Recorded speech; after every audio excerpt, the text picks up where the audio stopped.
Hello everyone. So as you all know that we have finished our chapter. Hence today I am going to discuss some questions, the pattern of questions and the type of questions may occur in exams. Okay. So I talk about first the diagrammatic questions. In front of you there is a diagram of ovule. ठीक है, ये तो मैंने आपको बता दिया but आपको भी पता होना चाहिए था कि ये डायग्राम किस चीज़ का है. ठीक है, so you must be clear about all the diagrams given in your chapter और syllabus and each diagram is important. Do not leave any of the diagram. Just for example, here I have made blue color on certain labelings. Okay, अगर आपको ये diagram बहुत अच्छे से आता है तो आप इसे सॉल्व कर सकते हैं, वरना आप यहीं पर अटक जाएंगे. ठीक है ना, ये क्या थे. तो आपको ये फाइंड आउट करना है, ईच लेबलिंग आपको आनी चाहिए कि ये किस स्ट्रक्चर का डायग्राम है, इसके एक एक लेबलिंग कहाँ पर होते हैं, हर स्ट्रक्चर का रोल क्या है और वो स्ट्रक्चर सेक्सुअल रिप्रोडक्शन में क्या रोल प्ले करती है. Correct. Likewise, we have another diagram of, now you tell me what can it be. I'm sure if you are studying you can answer the question. So this is the dicot embryo, right? In this question I have labeled this purple color on a labeling. Now you find out what it can be. अगर आपने इस diagram को अच्छे से draw किया है, बनाया है, प्रैक्टिस की है तो आप इसको सॉल्व कर सकते हैं. और देखिए इसके इमीडिएट बाद जो डायग्राम आएगा वो डायग्राम और ये डायग्राम एक दूसरे के रिलेशन में है. ठीक है, अगर आपको एक आता है दूसरा नहीं आता है तो एक ऐसा क्वेश्चन होता है जिसमें आप डाइकोट और मोनोकोट एम्ब्रियो में डिफरेंस करते हैं और वहाँ वो आपको प्रॉब्लम क्रिएट कर सकता है. इसलिए किसी भी डायग्राम को, किसी भी टॉपिक को आपको छोड़ना नहीं है. You have to draw each diagram and you have to compare every diagram with others, right? Like here you see this is a dicot embryo where you are finding plumule, cotyledons, radicle, root cap, and now the thing is appearing which was hiding earlier. तो आपको ये पता होना चाहिए कि कहाँ पर labelling hide की गई थी. पेपर में ये सवाल इस तरह से आ सकता है कि draw a label diagram and these 4 labelings should be there. तो आपको ये तभी पॉसिबल हो पाएगा जब आपको डायग्राम बहुत अच्छे से आता हो. So draw the diagrams and practice for them. After that we have another diagram of monocot embryo. Right now अभी मैंने तो आपको बता दिया, लेकिन ये आपकी नोटिस में भी होना चाहिए था कि ये डायग्राम जैसे ही आपके सामने अपीयर हो इमीडिएटली आपके दिमाग में ये बात क्लिक हो कि ये मोनोकॉट एम्ब्रियो का डायग्राम है. Correct. So now see again there is a green mark on one labeling. It can be difficult for you to find out if you are not practicing at home. अगर आप घर पर practice नहीं कर रहे हैं तो आपको दिक्कत आ सकती है. थोड़ी देर पहले ही डाइकोट एम्ब्रियो का डायग्राम देखा आपने और अभी मोनोकोट एम्ब्रियो है.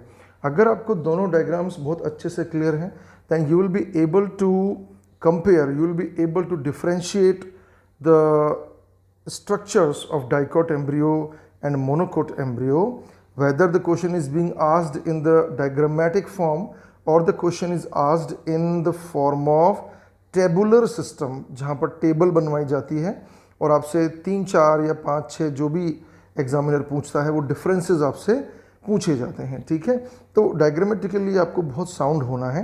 And remember these 2 chapters, this sexual reproduction in plants as well as sexual reproduction in human beings which is going to come up, diagrams बहुत ज़्यादा हैं तो यहाँ पर हमें बहुत फोकस करना है because diagrammatic questions will most probably appear from these 2 chapters that we have in our syllabus. Right. So क्या आप मुझे बता सकते हैं इसमें जो सबसे टॉप पे लेबलिंग हो रही है स्क्यूटेलम क्या है? सारी बातें तो मैं नहीं बताऊँगा, आप पढ़ें और जब आप ढूंढने की कोशिश करें. नहीं समझ में आए तो मैंने आपको टाइम बताया हुआ है, you can contact me. So scutellum क्या होता है, what is coleoptile, what is the function of them. Then again exactly down you move to the diagram, there is coleorhiza. इस कोलियोराइजा का फंक्शन क्या है, किसको ये एनवलप करता है, किसको कवर करता है, किस स्ट्रक्चर को प्रोटेक्ट करता है, हर एक का अपना फंक्शन है. तो you must be sound diagrammatically. Correct. So ये आपको करना है घर पे कि आप इन्हें बनाएं, ड्रॉ करें, लेबल करें, एक बार नहीं 2-3 बार करें, जिससे आपके डायग्रामेटिक क्वेश्चंस बिल्कुल साउंड हों, गलती होने की कोई संभावना न रहे, ठीक है। Practice makes a man perfect, as much as you practice that will give you benefit. और ये कहने की कोई बात नहीं है बायो लेने के बाद कि मुझसे नहीं बनता है, बनाना तो पड़ेगा ही, अच्छा बने बुरा बने, you go for that. Okay, after that we move on to the questions where we are asked to differentiate. जैसे ये अभी क्वेश्चन आपके सामने आता है कि डिफ्रेंशिएट करें, ठीक है।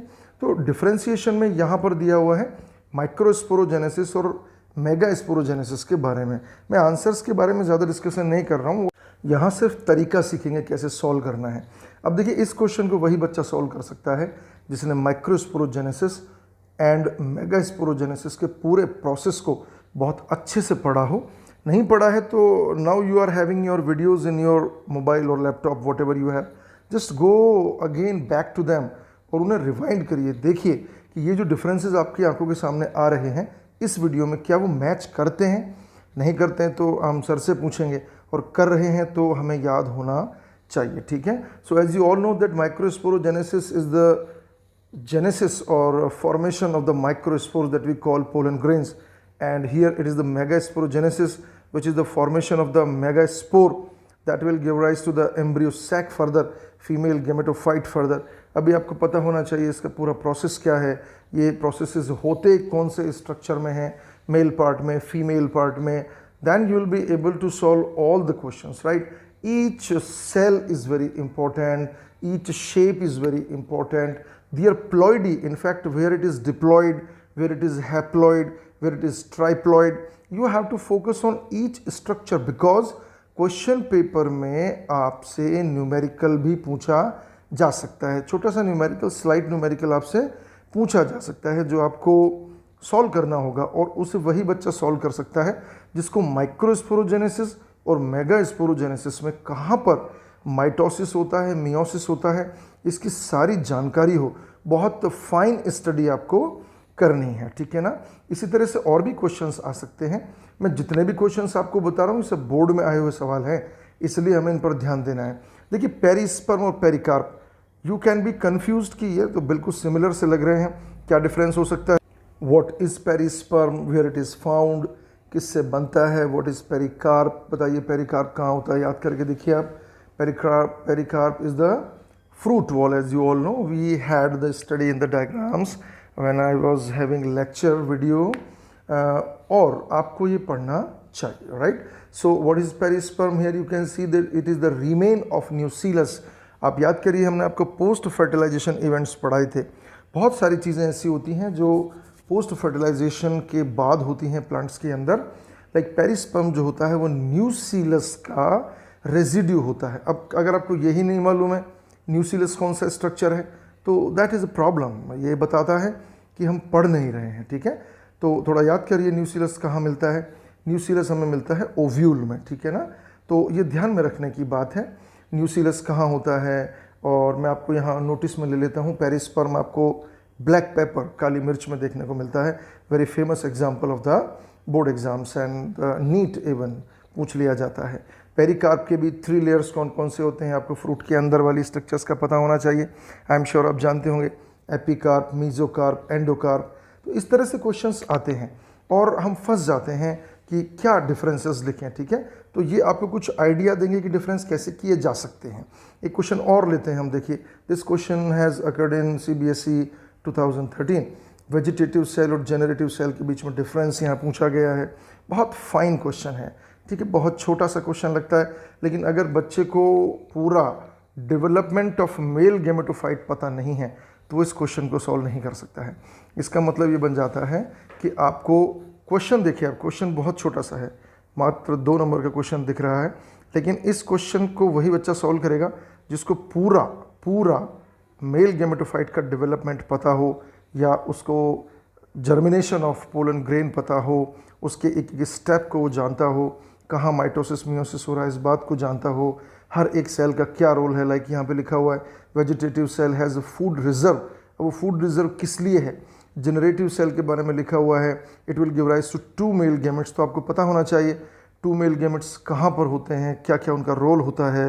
Number of things run together in the topic, okay.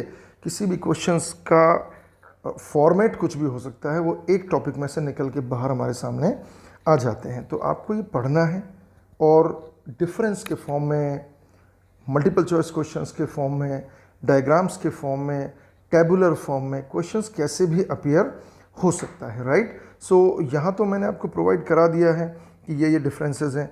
इससे ज़्यादा आप बना सकते हैं, खुद प्रैक्टिस करिए कि और क्या क्या डिफरेंसेस हम क्वेश्चन में प्लेस कर सकते हैं, ठीक है। क्या कितने नंबर का क्वेश्चन, मान लो यही क्वेश्चन 4 नंबर का होता तो ऑब्वियसली 4 डिफरेंस हमें चाहिए होते। So what 2 more difference we can create after the study, ठीक है। तो आप नोटिस कर सकते हैं कि एक छोटा सा टॉपिक कितना बड़ा क्वेश्चन क्रिएट कर सकता है हमारे सामने, और संभव है कि हमें उसका आंसर नहीं आए। इन सबका एक ही सॉल्यूशन है कि हमें बहुत मेहनत करनी है। As I generally fix a picture that if you want to become a doctor, go for studies continuously, hard work हमें करना होगा, राइट। तो ये एक क्वेश्चन था, हमने देखा। एक और क्वेश्चन हम लेते हैं जहाँ पर हमें डिफरेंसेस ही देखने हैं। एक बहुत इंपॉर्टेंट चीज़ और आप नोटिस करिए, जब डिफरेंस पूछा जाता है तो वो एक ही क्वेश्चन में आपसे 2 टॉपिक्स की नॉलेज पूछ लेते हैं, ठीक है। तो डिफरेंस वाले क्वेश्चन बहुत डिफ़िकल्ट सिचुएशन में आ जाते हैं क्योंकि बच्चे को दोनों टॉपिक आने चाहिए। Like here we are giving wind pollinated and insect pollinated flower differences. Now you can understand it can be wind pollinated and water pollinated, it can be water pollinated, insect pollinated. That means now you must be clear about the pollination topic. आपको pollination का पूरा topic आना चाहिए और उस topic के अंदर आपको ये भी पता होना चाहिए कि एक एक स्टेप कहाँ पर क्या पॉइंट आउट करता है, तभी आप सारे डिफरेंसेस को क्लियर कर सकते हैं। किसी पर्टिकुलर डिफरेंस का एक कॉन्ट्रेरी आंसर होता है, ठीक है। हम कुछ भी नहीं लिख सकते हैं, ठीक है। अगर आपसे किसी ने दिन पूछा है तो कॉन्ट्रेरी साइड में रात ही आएगा। ब्लैक वाइट का पेयर है, ठीक है, राइट रॉन्ग का पेयर है। तो इसका मतलब जब आपको डिफरेंस करने होते हैं तो दोनों ही टॉपिक्स के आंसर आपको करेक्ट पता होने चाहिए। आप उसमें ऐसे ही आंसर नहीं लिख सकते कि हमें कुछ भी लिख दिए 4-4 पॉइंट और नंबर मिल जाएंगे। आपसे कॉन्ट्रेरी आंसर पूछा जाएगा और आपको वही आंसर देना भी है, right. What is the structure of flowers, what is the structure of pollen grains, what kind of adaptations they have. In all kind of category I am talking, not only wind pollinated or insect pollinated, the same thing is applied for the water pollinated, bird pollinated, any kind of pollination will include all these points. तो आपको एक एक step पर ख्याल रखना है कि बारीक से बारीक बात भी हमसे नहीं छूट जाए, क्योंकि हर एक क्वेश्चन का जो आंसर है वो स्पेसिफाइड होता है बोर्ड के अंदर। अगर 3 मार्क्स का क्वेश्चन है तो उसके 3 पॉइंट्स स्पेसिफाइड होंगे, सही होने चाहिए, whether they are coming from NCERT और they are coming from any reference book, okay. Like I provide you reference material providing much more knowledge other than your NCERT book. So you need to go for the every topic finally. अगर आप reference material को पूरा नहीं cover कर पा रहे हैं तो एटलीस्ट आपकी एनसीईआरटी तो आपको बिल्कुल क्लियर होनी चाहिए, क्योंकि बोर्ड एग्जाम में एनसीईआरटी से ही पूछा जाएगा ऑलमोस्ट, ठीक है ना। तो आपको ध्यान में रखना है कि क्वेश्चंस को कितने तरीके से हमें सॉल्व करना आना चाहिए। क्वेश्चन में अगर in 1 mark, 2 mark, 5 marks, in any of the form question में appear. So we have to be ready to face all kind of questions to get good marks, right. All over बात यह है कि हमें बहुत पढ़ना है। अच्छे से आप पढ़ते रहेंगे तो आपको क्वेश्चंस सॉल्व होंगे, प्रॉब्लम नहीं आएगी। And if you are getting much time at home, then you must study much more, right? Don't waste your time, because time is very important. Everybody is studying at home.